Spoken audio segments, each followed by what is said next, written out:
I had today a very long day with my students in at the school that I'm helping them, and now I'm going to speak with you. It's excellent with my side. It's okay. You're such a blessing, Rabbi. We're honored that you're willing to share, and this is exciting. So.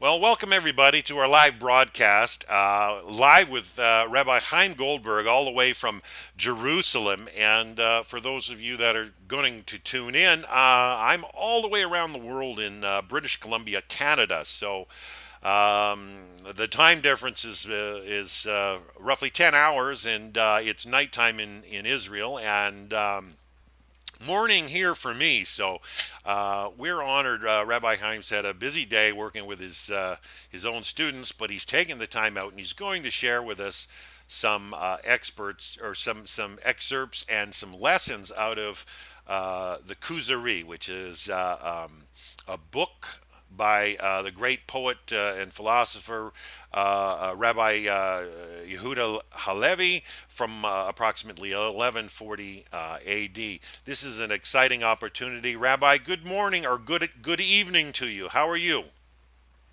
I'm fine, thank you. Good evening from Jerusalem, the main point of the world, I will say. Very, very gorgeous place, and giving blessing to all of the world. For me, it's also a very big honor to sit down today with you.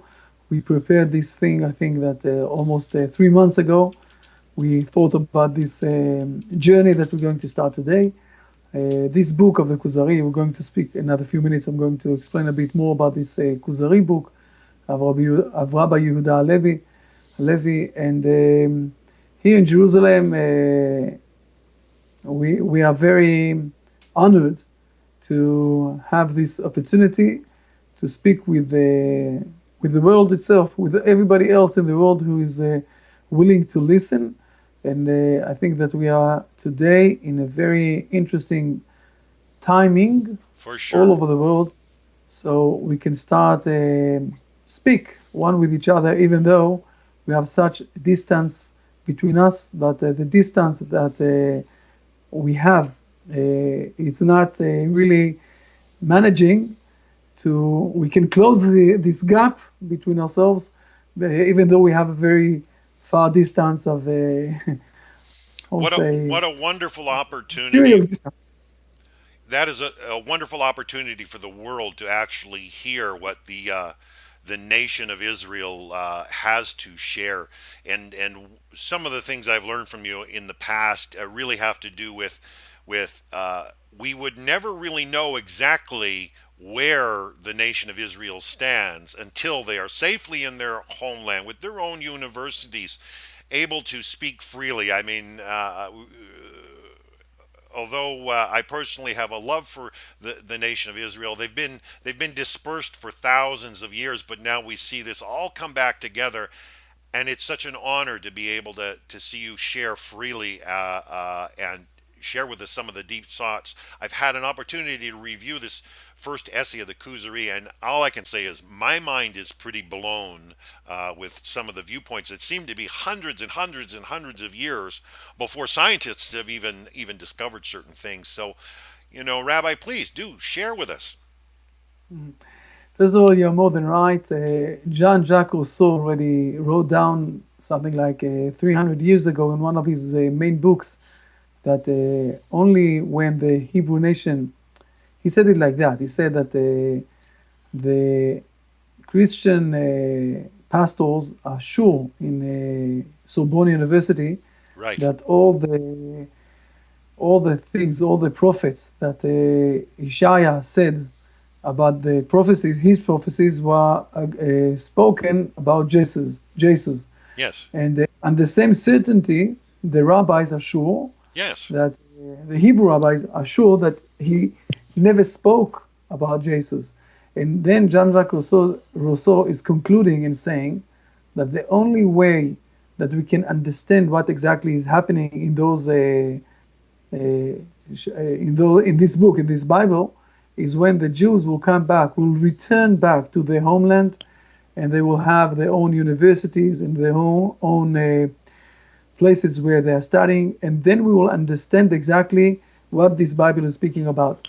So here we are today, after 70 years that we came back already to Israel, and we see today that that our nation is standing, for Ra- ourselves. Rabbi, And we're hearing of some unique things there in Israel. We're even hearing of a restoration of the land and even fish starting to flourish in areas near the Dead Sea. Is there any truth to this sort of thing? I will say like that. First of all, of course, the land is returning back and giving us a lot of good fruit and other Amazing. things. Something that in the 18th century, at the end of the 18th century, um, one of the people, I don't remember his name now, he wrote down the Huckleberry Finn story. What's his name? Who wrote down the Mark Huckleberry? Twain. Mark Mark Twain. Twain. Mark Twain. When Right. Right. he came to Israel in 1888, Wow. and he said he came from Jaffa Uh huh. to Jerusalem, Yes. and he said that on all of his way he saw only one house, and everything else was nothing except for nothing and nothing. Baron. And today, when you're coming to the Israel land, you see millions of people are living here, and a lot of fruits and trees, and everything is all the agricultural issue is coming back, and it's amazing to see all this renewing, I will say, of Exciting. the Hebrew nation. And the issue of the fish in the Dead Sea, it's a bit of a legend. Don't really believe this yet.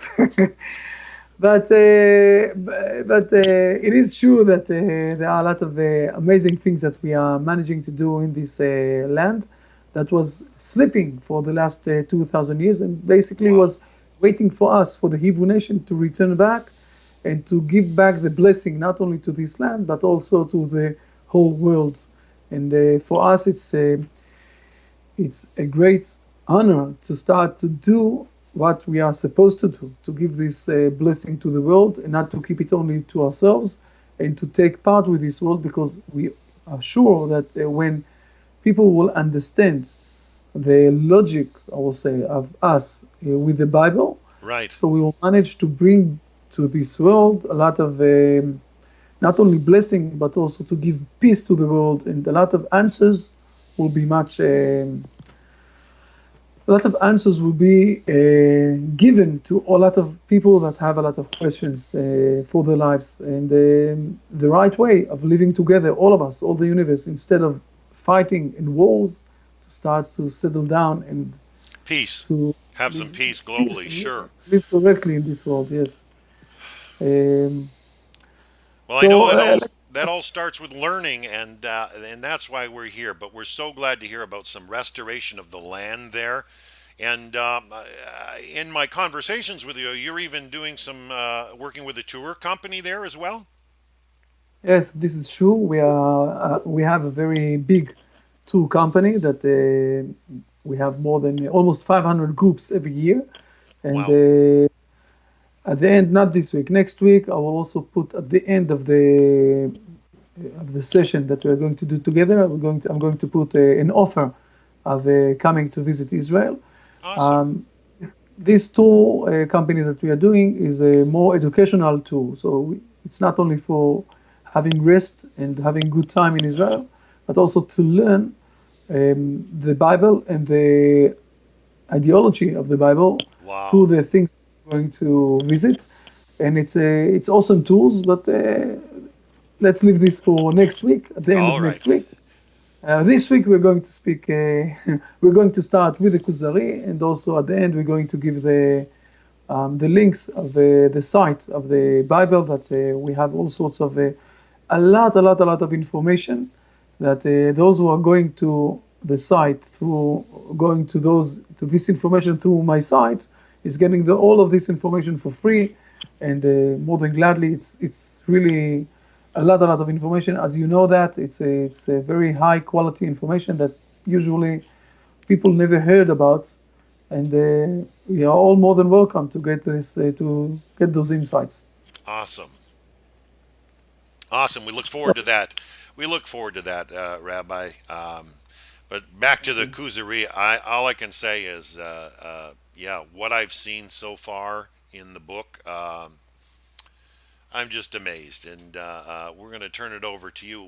Would you care? Would you like me to start reading maybe some of the text there, or you lead? Before, maybe before we need to do two very important points that we need to mention, and then we can start going inside to the text itself. The first thing that let's say to the audience, you already saw this book, and I sent you a link before that also. Let's say to the audience that we're speaking about a true story about the 17th, about the 7th century of the world. So we're speaking about something like almost 13 centuries ago. There Right. was a in South Russian. There was a place was called Kuzari, Yes. and it was the Turkish area. And one of those kingdom of this place, he had a lot of investigations about what is the exact things that he needs to do. We need to do to worship God.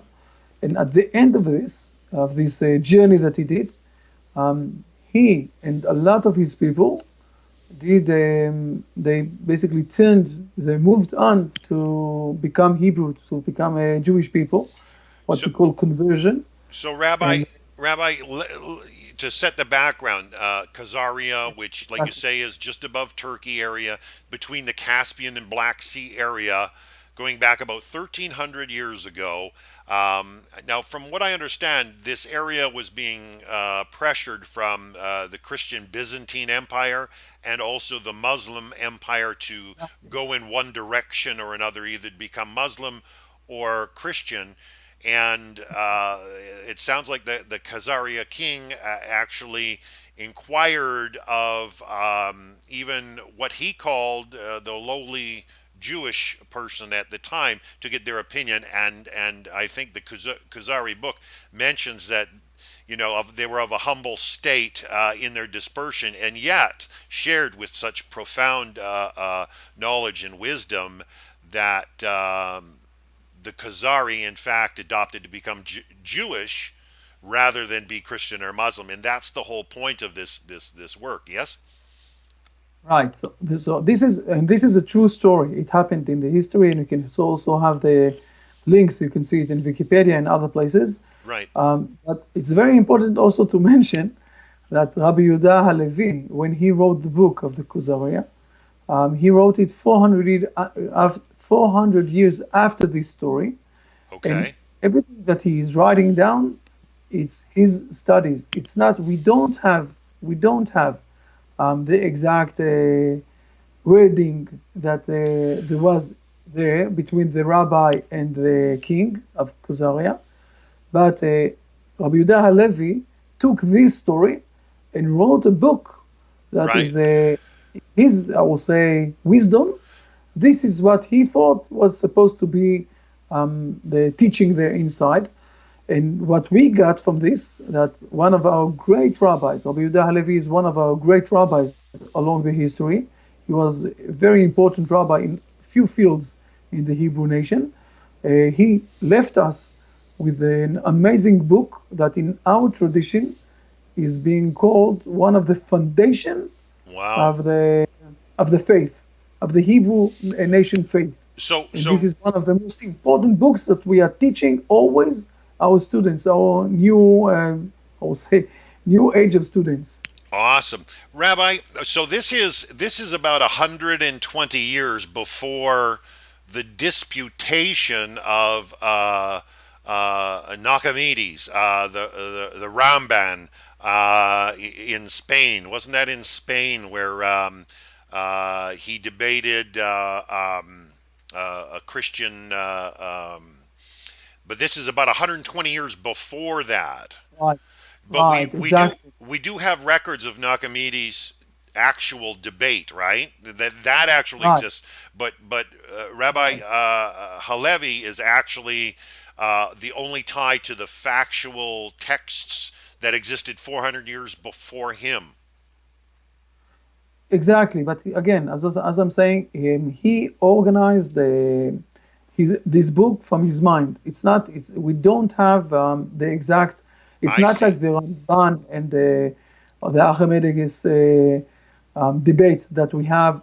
It's interesting because we have in Hebrew one version Right. that the Ramban is winning this this argument, and we have a Latinic version where the king and the others are managing to, I will say, to win the Ramban. So again, we have few versions of this specific argument, but the argument or the debate or the discussions that this Kuzari place had with the rabbi, we don't have anything written down. But Rabbi Yehuda HaLevi took this true story and Right. said, my mind, this is what was supposed. That makes perfect sense. One of we have five books that are very important for the Hebrew faith for the Hebrew faith, and this is one of the books. This is basically the first book, the most important one that we have, and we have Okay. other books, but the most important book that we have is this Kuzaria, and this is why I also thought that it is important and powerful to teach this book, especially that it is speaking to a non-Jewish people. Wow. So it's with the mind of Seth how to speak with people who don't know nothing about Judaism Right. and to explain to them what exactly we do believe and what exactly we're standing for. Excellent. Excellent. Well, we look forward to get diving into it deep. It sounds so exciting, and what I've read of it, I mean, starting from its introduction and onward, it's so poetically written. It seems to be more like a playwright would write. I Right. mean, Exactly. it's more than Shakespearean. I think when somebody thinks of Shakespeare, William Shakespeare, being a great a poet or playwright.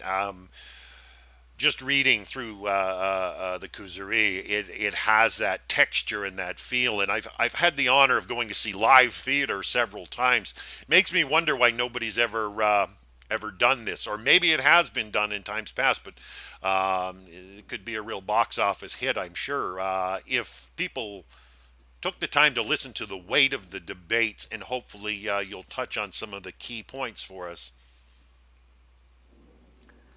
Yes, yes, indeed, you're more than right. I have another one small important point to say before we're going to dive into the text itself. Okay. And this point is to understand that without the foundation of the faith, everything can collapse down and go, we can be very humbled and very uncertain and very not stable in our life. For example, um, the question if there is God or if there isn't God. Right. If Big you say, question.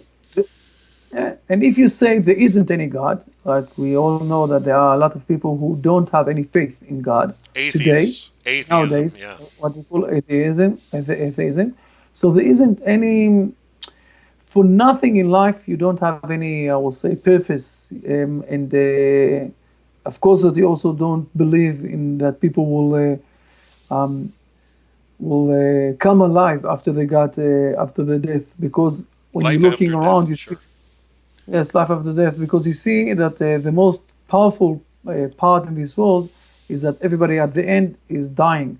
But if you believe that the God who is giving life to people, who is giving life to us all, so there is also purpose in life, and there is also we can also believe that there will be life after death. And the most important or most hard foundation that we have today is that everything have optimistic side in our life where we're going on. So it's very important to learn those things, to discuss those things, to understand those things, and not to stay like I will say people that from time to time are just, saying to themselves, I don't care, I don't mind. It's not true. Everybody minds for those things. Because if you won't mind, so where exactly his life is going to go to flew? We have in Hebrew a say that only dead fish are going with the flow. And usually fish, except for Solomon, I think, usually the fish are going against the flow. So if you don't starting to think with yourself what you want to do with your life or something like that, or to ask yourself the most important question, so you're just like a fish who is flowing on the flow, like a dead fish, I will say it like that. This is Right. why it's very important to discuss those issues and to try to understand them in a very deep level. Okay. Okay, so if everything is okay and we don't have any questions any for this point, so we can start diving inside the text itself. I'm not sure that we will manage today more than the introduction, but it's okay. We will start. The introduction is the first step of understanding what's happening here, and for that, I'm asking you, Ramdan, if it's. By the way, Yes, sir. in the Kuzari, in the Kuzari, it's very important. It's a small note, but it's a very important one. In the Kuzari, in the book of the Kuzari, the the Hebrew person, the Hebrew rabbi, Right. is speaking the king, but his name is Chacham. You saw that? Yes. Yes. I The think, Hebrew. okay. The I Hebrew person is Chacham. I This is what I told you, if you remember, I that you adopt also. I adopted using that phrase about nearly 10 years ago, and it was from study of Rambam's material. Coming to understand that there is reality to the Noahide laws in the text of Torah, and I did this even while I was a Christian. I had been a former Christian involved in ministry and teaching, and yeah, a published author and even a film producer. But I understood for the last 10 years while I was in Christendom, I was asking them a lot of questions that they found more problematic than they were willing to answer. And, not to be contradictory to them in any way, but these were serious and honest questions on my part that I was not getting honest and legitimate answers. But I did see in the text of Torah that there were these foundational principles that you folks know of as the Noahide Code or the Noahide laws for the people of the world, and more so, I didn't think that even Christianity even viewed that the whole event at Sinai was for the Jewish people. So many people take that for granted and think the Ten Commandments is for everybody, when it really comes down to what has Hashem, Almighty God, asked or requested of you, and to see that the broad parameters for living in the Noahide laws allow for a perfect amount of liberty, yet a framework for justice, and you can see the building on that with the whole Sinai covenant, and the dispersion that went on leading to this point. I do see even the book of the Kuzari, a shift, a beginning shift out of what is traditionally known as the Dark Ages. It was considered, from the time of Rabbi HaLevi for a couple hundred years, it was considered an age of Jewish enlightenment, which was, 400 years before, the scientists, you had Enlightenment in the 1600s, but now I'm starting to digress. So, um, back to the Kuzari at hand. Did you want me to read this, Rabbi? Yes, if it's okay with you, I would be more than honored that you will read this script of the introduction of this book, and we will have few important points to understand. I will say the first step of this book and how we're going to go to dive inside to this idea of this book. Okay, Yes. excellent. Okay, introduction. I was asked to state what arguments and replies I could bring to bear against the attacks of philosophers and followers of other religions, and also against Jewish sectarians who attack the rest of Israel.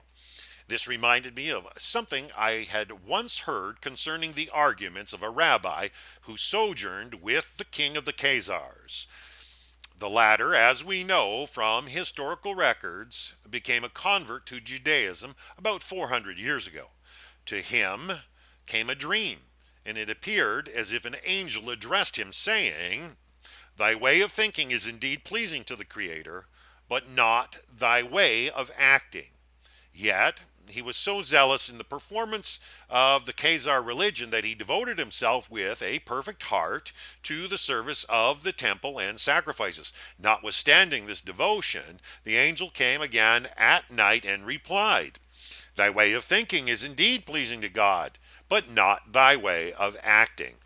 This caused him to ponder over the different beliefs and religions, and finally became a convert to Judaism together with many other Khazars.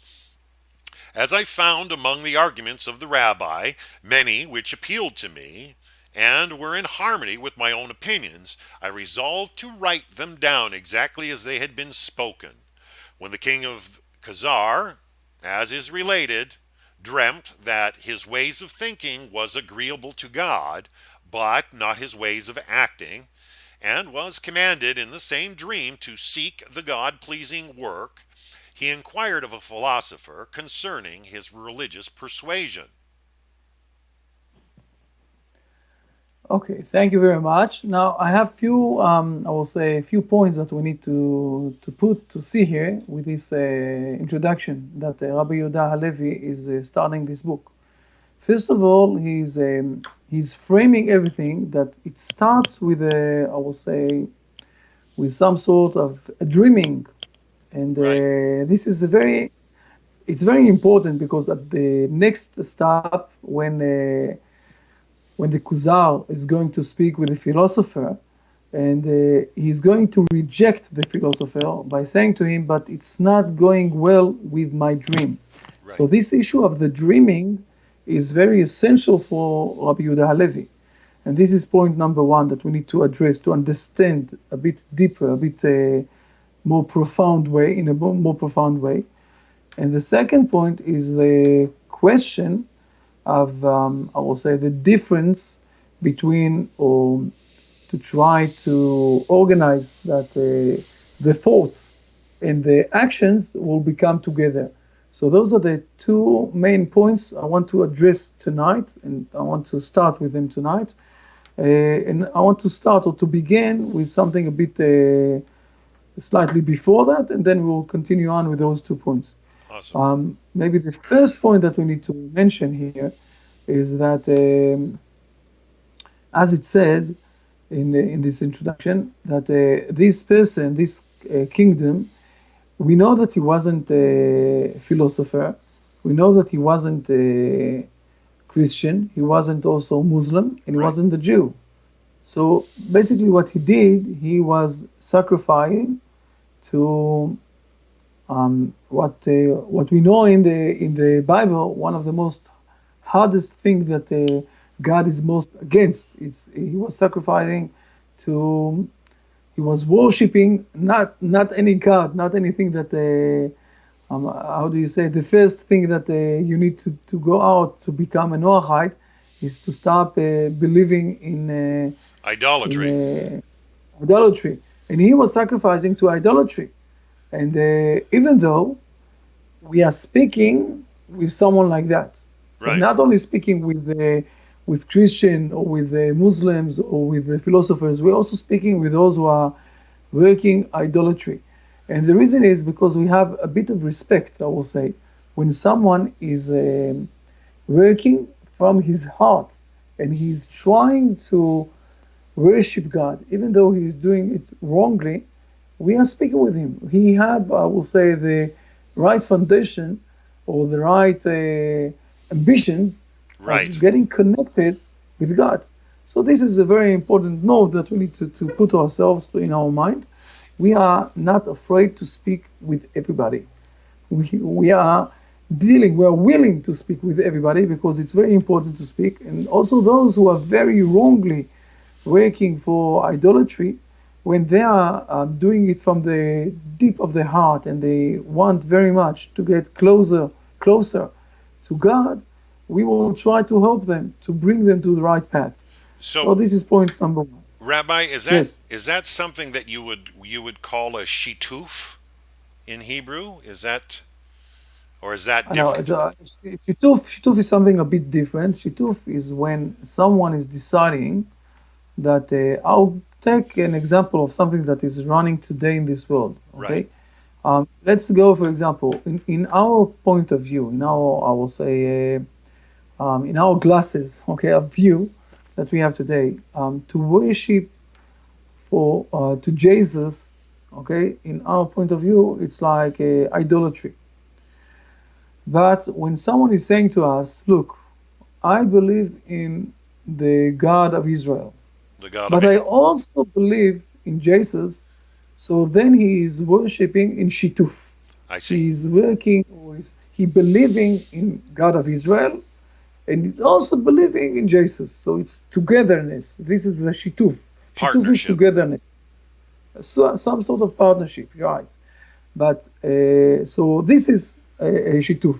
Here we're speaking with someone, or the beginning of this book of the Kuzari is with someone who is not believing at all in God of Israel. Right. He is not believing also in the Christian God, or in the Muslim God, or in the philosopher who is not believing atheist. He believes only in idolatry. And even though he believes only in idolatry, because it was with the full heart and he was very inside to it and he really wanted the right way, the right path, so we are speaking with him. We are not afraid of speaking with everybody. And Right. we also need to understand it's going to be explained in the Kuzari book that the Bible that we are holding, okay, the full Bible that we are holding, is speaking with everybody. He's not speaking only with the Hebrew nation. Right. So as you said, the Ten Commandments was given to the Hebrew nation, Correct. but the Bible is speaking with everybody, and it's not demanding from everybody to hold those Ten Commandments. It also can hold only seven commandments for other people, or if people are really want to go inside more, they can do a bit more. So this is the first point that we know that this book is teaching us not to be afraid to discuss and to speak and to show the way to everybody in this world. Those who are worshipping idolatry, those who are atheists like the philosopher that we're going to see soon, Yes. those who are worshipping, I will say, Jesus, the Christian world, or those who are worshipping the Muslim, the Allahu Akbar, the main God of the Muslims. Right. We're not afraid of speaking with everybody.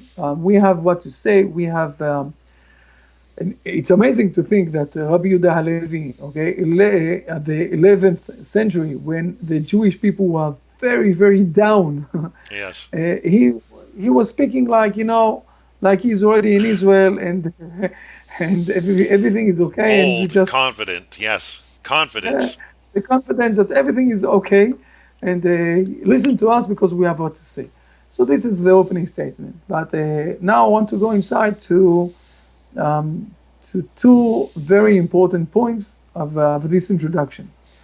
So the first one is I will say, the question Right. of the connection between the thoughts and the actions. I want to be frankly with you, okay, Dan. And if you think that I'm misunderstanding something, so please put me uh, put me in place, okay. Um, the Christian world, except for few things that asking or demanding from people to do things, the Christian world is basically putting in front the most important thing is what exactly you're thinking. It's not really connected to your actions. Belief. Yeah. Belief. Belief with them is everything, and I think that's their history going all the way back. it didn't matter what was genuine. It didn't matter what actually happened. It's all about what you believed. So you Exactly. could say that's thinking, sure. And as we all know, if you will believe in Yeshua, it doesn't really matter exactly what you will do at the end, because you believe in Yeshua, He will help you to redeem out from all of the problems that you have, because the belief is the most important thing. So this is one side in this world. The other side, I will say the contradictory side of this issue is Marxism, for example, who said it doesn't care. We don't care at all what you believe. The most important thing is how you are acting to give to others from your money, or to behave with others Right. in this and this way. So those are two, I will say, different sides of the world. In the Hebrew nation, it is very, very important that there will be a harmony between your belief from one side and your Right. actions from the other side. And it's also, we have also a verse like that that says, I will say it in Hebrew and then we'll translate this to English. Okay, it says, "Ushmartem va'asitem, ki hi chochmatchem uvinatchem." So it says like that. You need um, to work to do those things in actions, because this is your smartness and this is your belief that In all of action. the world will see this issue. And in the Hebrew nation, there is always a connection between your actions and your smartness and your thoughts and your things and your, I will say, faith foundation. More than that, we have 200 years ago, one of our great rabbis also, he wrote a book that is showing everywhere in the Bible that it says the word chacham dan, smart person. It's always also saying that he was a very, um, he was very, how do you say the word, tzaddik. He was very good man also in his behavior. Right.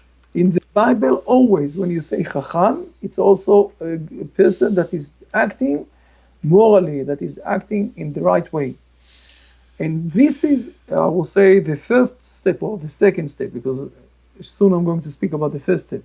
The second step that the Kuzari, Rabbi Judah HaLevi, Okay, is hold on, trying to. hold on, hold on. Though I just want to back this up a second and make sure we're 100% clear that because I know that even some Christians they have their book of James, who headed up the church in Jerusalem, supposedly according to them that faith without works is dead, and yet we know that if you have all the knowledge and don't do anything with it, it's really useless. It's like spoiled food, putting out a banquet and never serving it to anybody. So I mean, if you have been graced with gifts, I've always understood that there's a degree of accountability before Hashem, before Almighty God, uh, accountability by awareness. So if He's given you the knowledge, that you're kind of behooven to do something with that. And so action has to follow. You study to do something. You don't study just to know. And I've seen it in our day, especially here in the West. We have millions, if not hundreds of thousands of younger people that they get degrees in universities, they get diplomas, and they never move into their field of choice or study. And it's like a waste of time if you studied all this and never put it to use. So is that what we're saying? Belief without doing anything is what our action has to reflect? Yes, also this, what you're saying also, it's part of the, I will say, it is similar. It's a bit hard for me to say about those who are only studying and not going to those to their fields. I will say it like that. I'm speaking more about the moral issues and not only about the technical issues. Because if Okay. someone is learning, for example, to be an accountant and at the end he's going to be a salesman, so it's okay. It's okay, but because I'm speaking about the moral issues. The moral issues are very, very important and connected to your small, tiny, bitty actions, and everything have to be togetherness. And the truth is that it's a demand that we have because we are one person, and we believe that also it's one God in this world. So therefore, we can't all the time live in this separation that we believe in one thing, but we are acting in another level. If you Ah, will ask, for example, I will give you, I will be more precise, okay? When someone is teaching, for example, mathematics, right. we are not demanding from him, okay? He is in the universities, he's a very big mathematician, and he's teaching mathematics to everybody. We are not demanding from him to be a triangle. Of course, we're not demanding from him to be a triangle or to be a number, Yeah, okay? makes sense. And the same, and this, of course, but on the same level, when someone in the universities is teaching us moral issues, we are not demanding from him to behave morally. Now, it's a bit of, I will say, a contradiction, okay? When a rabbi is learning the Torah, the Right. words of God, okay, the Bible, we are demanding from him to behave morally. Because if he won't behave morally, so he's not really learning the words of God, because God is moral, is good, Awesome. he's Yeah. kind, he's only, and therefore we are demanding ourselves that there will be a connection between our behavior and our beliefs. We can't separate those two things, and this is the dream that this Kuzarian, this is how Rabbi Judah HaLevi is starting his book. There's a dream that is demanding from us, if we are believing in something, to act in the same level of the belief of our belief. Now, again, if you are a mathematical person, we're not asking you to be a triangle. But if you are teaching moral issues in the university, we are Right. demanding from you to behave morally. But the truth is that it's not working like that today. You can teach moral issues in the university, but you never in your life act morally. But Right. when you're learning, I will say, the Hebrew tradition, you can't separate those two issues. You are Okay. learning one thing, and you need to behave in the same thing. So they have to merge together. They have to be in harmony. It's really, Exactly. I guess, a sense of being whole ourselves.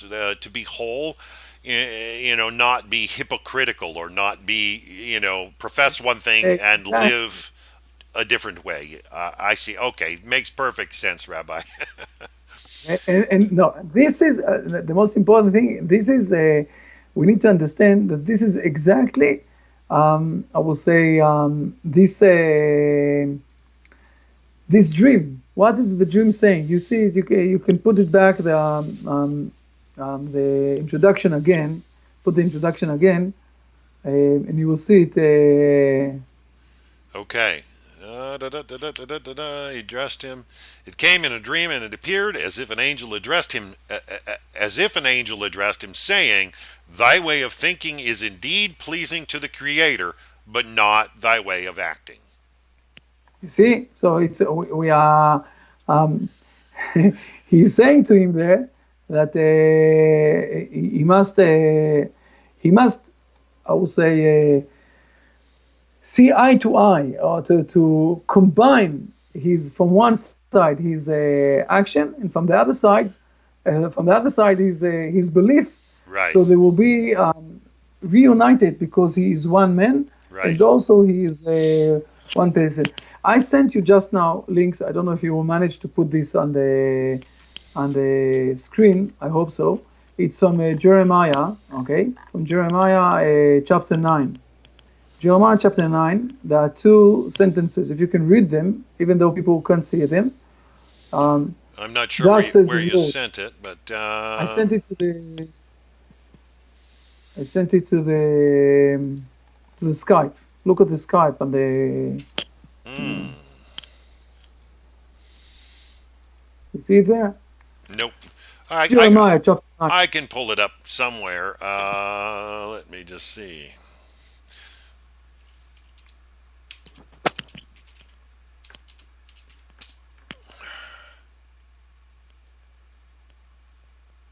Da, da, da. Forgive me, I'm not as fast a typer Okay. as I probably could be. Yeah, we'll get this together. Oh, come on. Alrighty. Jeremiah, this is Jeremiah 9, 9, yes.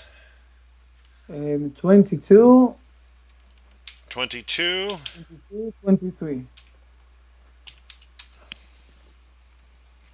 Okay, I don't know if I can put it up on the screen. If you can't, just read it and read it slowly a bit, and I will explain this. I will show this how Jeremiah is also saying the exact things. Just we need to listen exactly what he said. Okay, forgive me. I probably have a Christian Bible up, and is there not one verse difference between the Tanakh and the Christian Bible? There's one off.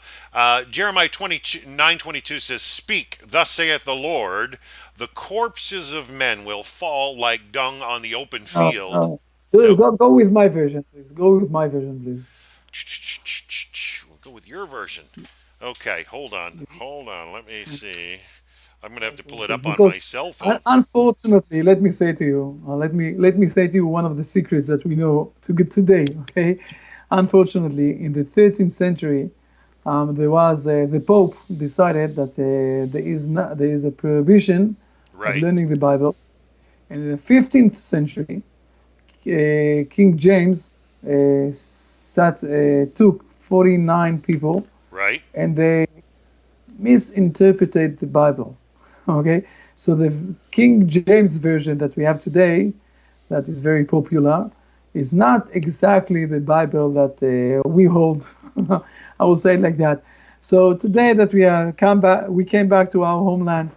Go with my version. It's much Okay, more exact version. I have a Jewish Bible on my phone. Okay, so I'm reading from that. Thus saith the Lord, let not the wise man glory in his wisdom, neither let Right. the mighty Okay. man glory in his might, let not the rich man glory in his riches. Is that the verse you're Right. looking for? Or did you Yes. want me Yes. to It's okay. It's back good. up one? It said, thus saith the Lord, and the carcasses of men shall fall as dung upon the open field, and as the handful after the harvestmen, which none gathers. All right. Um, Just a moment. Just a moment. Where are you reading this part? Because that it's was not from the Bible itself. that was 921. Wait a second. Yeah, yeah, yeah. Okay. If I back ahead, okay. But let him that 22, glorieth, 23. 23 So says, now read 23. but let him that glories glory in this, that he understands and knows me, that I am the Lord who exercises mercy, justice, and righteousness in the earth. For in these things I delight, saith the Lord. Okay. So listen good what you said now. But let him that boost, okay, or on this, that he understand and knows me. So you think this is only the part of the mind, what exactly I need to do to learn who is God and what exactly is God. But this is not what it says here. It says that I am Lord, I'm God who practices kindness, justice, and righteousness Right. on the earth. And this is what I'm asking. In I'm the demanding earth. from you not only to learn me, but also to behave or to react or to have kindness and justice and righteousness on the earth in your actions. So That we again, might it's the understand and know. Yes, understand and know. And knowledge there has to do with experience. So we've got to be functioning and walking in that also, rather than just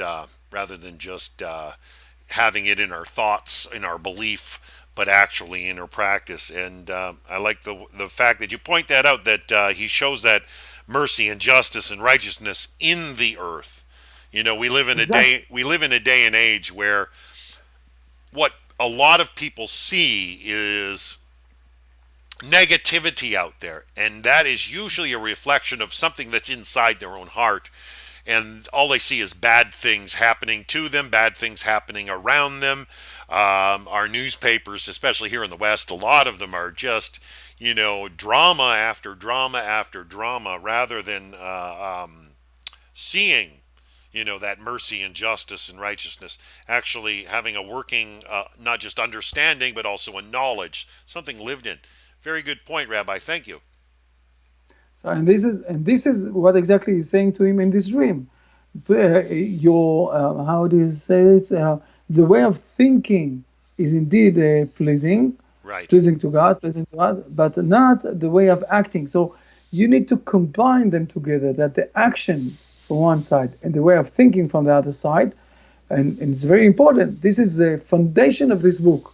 We want to bring them to one stage that they will be combined together, as God is asking us also to do in these Jeremiah verses that we have. So Excellent. this is the first point. I want also to address a very important, very second important point that is here in this introduction, and this is the issue of dreaming, because we see that Rabbi Judah HaLevi is starting this book with the issue of a dreaming, and it's a bit surprising, because if you have all sorts of debates or questions with the Hmm. faith issue, so why just not to say he had a lot of questions in this, I will say, in faith. So he started to ask, to investigate, why do we need to start with this issue of dream? And another question that I have, if this book is willing or wishing to give answers to people that have debates of faith, and they don't want to be atheism, and for example, they didn't have any dream like this Kuzarian king, so they can't get related to this story. The story is only for those who had dreams. By the way, I must say, I will say it in a different way. I was in South Africa, and I Right. met two people, two bishops Yes. that had dreams, very important dreams like this Kuzari, and it drove them to think a lot of interesting thoughts and to live the Christianity. But again, if someone didn't have any dream like that, so they can't get related to this book. And I want to teach you something very important, and Yes. it's an important set of mind that Rabbi Judah HaLevi is trying to teach us, okay, Okay. in this story that he is telling. Um, the dreaming is something very important in this world. I sent you just before we started today. I Right. sent you, if you can put up one of the, I will say it like that. If you can put up one of the slides that I sent you. I don't care what slide you're going to put on. You saw I sent you two slides. The I. issue is to understand. Yes. The issue is to understand that there are few ways that man is getting his knowledge. Usually, what we think today, and especially at the time of Rabbi Yehuda HaLevi, okay, in the 11th century, we only thought that the mind is the most important thing. And also today, we're giving a lot of, we'll say, a lot of importance to the mind issue. Rabbi Yehuda HaLevi is trying to teach us that there are other ways of us starting to get knowledge and truth to ourselves, to our mind. And the book is going to speak a lot about the prophecy.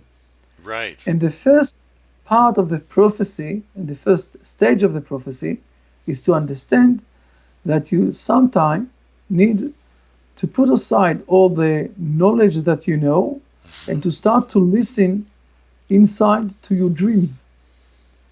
Not only to stay with a level of understanding logically the things. Um, even though I will say that prophecy is much clearer than the logic that we know today. But the prophecy is starting. The first step of prophecy is starting with a dream. I will give it as an example from the Genesis story. Okay, we see that after 2 years, suddenly, Paro is dreaming a dream. Right. And why? What happened the years before that? He never dreamed any dreams. Apparently, he didn't. He maybe all sorts of nonsense, but not really dreams. But why 2 years? What was those 2 years that he started to dream things? It was because someone came out from the jail. Right. Okay, that he also dreamed a dream in the jail. And in the jail, he dreamed a dream because he was next to Joseph, right, who is being called in Genesis, that he is the person who is all the time dreaming dreams. And the dreams are part of the prophecy, the beginning of the prophecy. And what Rabbi Judah HaLevi is trying to teach us, that this book, if you want to go inside to the world of the Hebrew nation, you need to open your mind to other ways of thoughts, not only the logical way, but also to learn that there is also the prophecy way. And this is starting with a dream. You with me? No, I understand fully. I guess from my standpoint, somebody who thinks very logically and very scientific, very epistemic, like to have roots and feet on the ground. But when it comes to Almighty God, I mean, yes, you have to hit that point where you say your heart can be moved and swayed. There are doctors that would say that a dream is just a byproduct of maybe a bad meal. But I have seen, dreams so move people. I mean, my wife, she's very, very, very empathetic and really reaches out a lot. And so all I can say is, I don't want to shun spirituality, but I want to understand and grasp,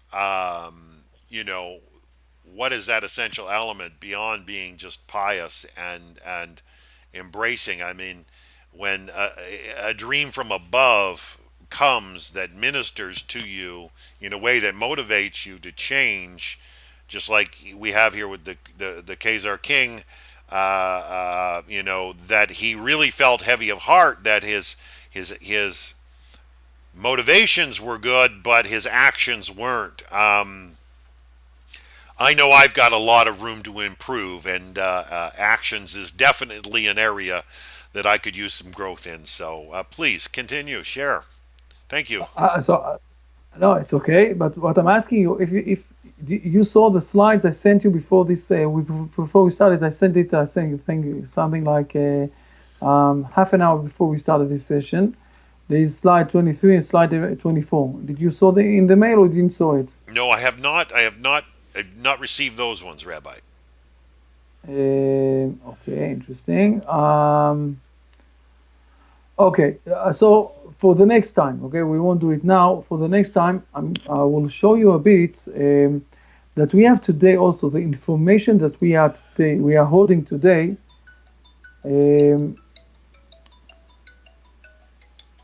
Just a moment, let me quiet this down. מני, אני בשיחה בחול, אני אחזור אליך עוד כמה דקות. Let's go back. I'm sorry. So the information that we have today, it's in two ways. It's scientific way, but it's also a non-scientific information that we have today. And there are all sorts of issues. I will send this to you again, and we'll speak about this a bit more next time. The source of the information could be internal source. It could be also external source. And not everything today. We understand. We know that there are much more ways of understanding things and seeing things, and not only through the scientific way and logical way. And basically, this is what Rabbi Judah HaLevi is trying to show us, to say to us, listen, if you want to go inside to this issue of prophecy, you need to learn that there is also other routes of getting knowledge and learning things, and this will open your mind to a higher level of understanding and higher level of implementing to yourself and to all of the people around you, if you will allow yourself to not block yourself only through the intellectual way, but also open your mind to other ways of thoughts. And this is why the Kuzari is also starting with this issue of dream. So the dream and the issue are the 2 points that are very important of the introduction of this book. The one is the issue of the dream, and the second one is the issue of combining between the knowledge and the beliefs that I have. And actions, yes. Now, if it's okay with you, I will go another one step inside to this issue, and I will try to conclude everything and to show what we learned today. Okay? We have a very important sage, okay, from 2,400 years ago, something like that. Yes, his name was Philon, and he was in Egypt. He was in Egypt at the end of the Second Temple time. Right. And he spoke with Platon. You know, he had the discussions with Platon, and he said something very important, very interesting. He said that most of the people in this world are a bit sleeping. They are sleeping. Now, it's a bit connected to something else that I'm also doing with the issue of education in the world. And I'm giving also seminars that are waking up people. But if you will look, for example, in Genesis, you will see that God put man to sleep, and then he built up the woman from his part, from his body. Right. But we never see anywhere that God woke up man. Okay? So we're still asleep. We are still asleep now, especially in our world today, where we are managing to put people that they won't wake up, I will say like that. That everything will be in the same routine, that nothing will change too much, Right. that nobody will think too much. No, just do the same that you did yesterday. We are a bit asleep. So he says already 2,400 years ago, he says that most of the people are still asleep. Wow. And they're not thinking too much. And it's true that only 10% of the people, something like that, are thinking and trying to understand a bit more in their life. And one of the things that he says that people like Joseph that they are the leaders who are trying to lead the people that are still sleeping. So I will say an interesting point. We have Rosh Hashanah. We just a few weeks ago we celebrated Rosh Hashanah, where we are blowing the shofar. We're doing some sort of a very big horn that is giving a lot of noise. And in the books, in the Rambam, he says that the shofar is that we will get awake from our sleepness. And this is what we're doing every year. Get awake. Think about what you did all the year. Think about what you want to do this next year. Do with yourself something. Don't stay asleep. Do something to awake yourself up. And people who are leading people also need to get awake. And I think that this is exactly what Rabbi Judah HaLevi is doing here in this introduction. He is saying to us, listen, if you don't have any dreams, you might be living all of your life in a sleeping way. Start dreaming with yourself. Everyone have this dream to try to combine his actions from one side and his thoughts and beliefs from the other side.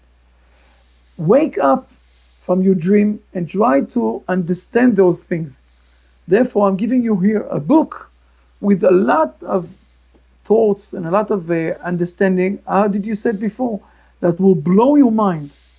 Wake up. Don't stay in your dreams. Try to move forward to do something with yourself. to wake up and do something much bigger with your life. And this is why this book is starting with this interesting issue of dreaming, of asking to connect between actions and beliefs, and saying to yourself, listen, you can go up to another level of this prophecy, but you need to wake up and you need to start dreaming and stop dreaming together to go on to the next step of life. And from here, we can start learn the Kuzari. Wow. You with me? It sounds exciting. I mean, yeah, most of us don't look at that as being asleep, and how often do we go through our routine, if you will, like it's second nature, or it's automatic. We don't actually bring any thought.